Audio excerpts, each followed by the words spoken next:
Hello, friends. This is Dave Hurwitz, executive editor at ClassicsToday.com, here with an absolutely wonderful little set on Supraphon that I didn't even know existed, and you might not know it exists. It's 3 discs, it's not expensive, and it's marvelous. Absolutely marvelous. It's Dvořák in America. I mean, yes, why not? It's about time someone put this together. I mean, in this particular way. You have just such a fabulous sort of overview of all of the music he wrote when he was in the United States in the early 1890s, or on his way to the United States, or thinking about it, or, just that period of his life. He was absolutely at the top of his game then. I mean, he was at the top of his game from the 1870s, but, he was really at the top of his game then. And some of these works are the most distinctive and popular that he wrote, and some of them deserve to be better known. So by putting them together in a clump, as they have here, we get them in absolutely first-rate performances, and it's love at first sight. It really is.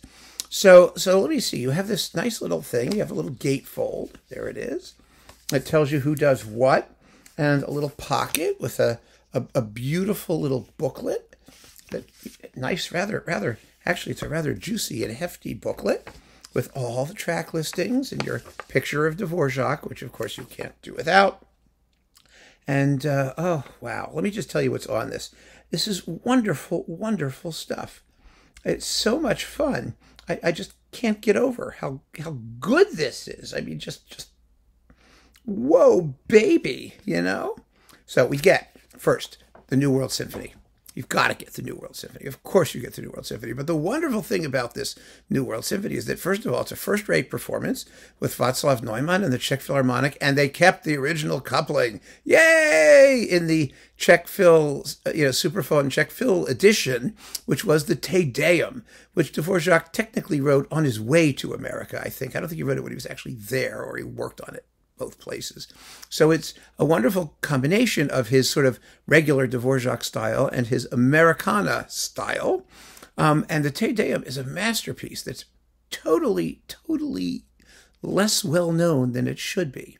I mean, it's just 20 minutes of choral, glory. And it's just beautiful, absolutely beautiful. So that's disc 1.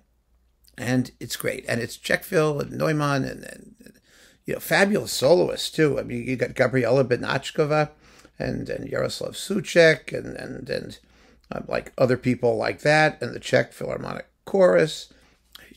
It's just wonderful. The sound's real good, too. Nothing not to love. Disc 2, chamber music.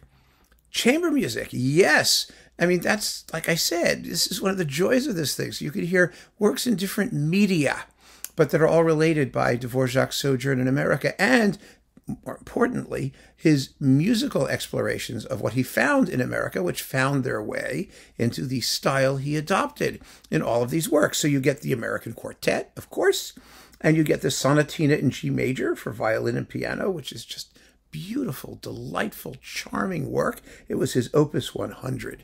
He wrote deliberately a sonatina for his Opus 100 because he didn't want to be too grandiose for Opus 100. It was really a cute idea.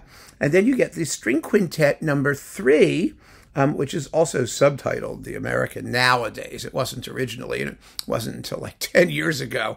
No one really called it that. Everyone calls it the String Quintet in E-flat major, Opus 97. It was written right after Opus 96, which is the American Quartet. And it's obviously written out of the same sort of cloth. It's wonderful. It's such a beautiful, fun work. So that's the chamber music disc.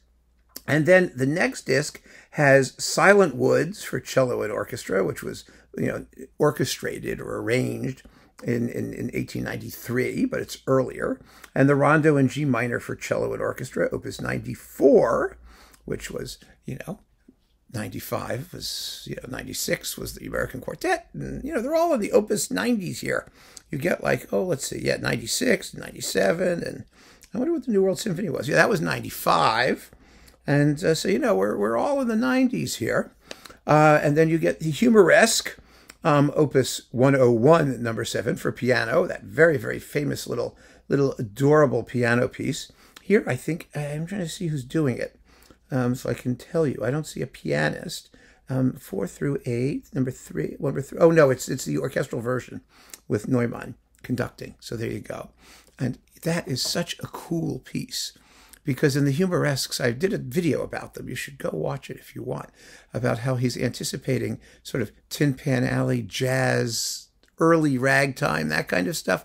The harmonies are so modern in this piece from the 1890s. The end of, the main tune,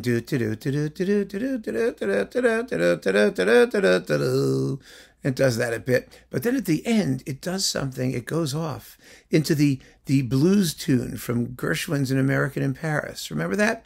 Ya da da da da da da da da da da wa da da da da.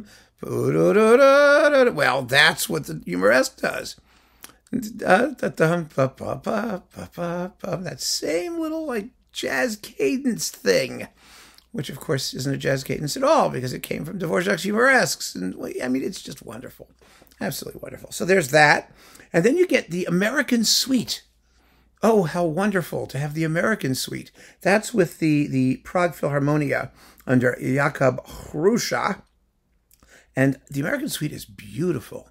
Oh my God. And it's probably the least known of his big orchestral works. It exists in a version for keyboard. I think it's piano 4 hands, actually, or solo piano or something like that, which nobody listens to very much. And an orchestral version, which to the extent we listen to it at all, that's usually the one we hear. And it's beautiful. I mean, the opening tune, ya-da-da-dum, ya-da-doo-doo, ya-dum-ba-dum. I mean, it's vintage American Dvořák. Oh, it's glorious.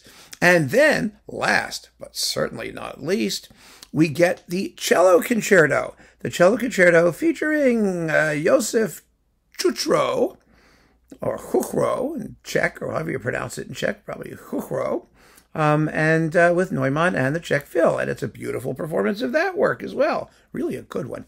I mean, this is a terrific set. First class all the way. Oh, and who's doing the chamber stuff? I didn't even tell you, did I? Let me just say, because it's just equally wonderful. You get the Pinoca Quartet in the string quartet, and the Smetana Quartet in the quintet, and you get Josef Suk and Josef Hala in the Sonatina.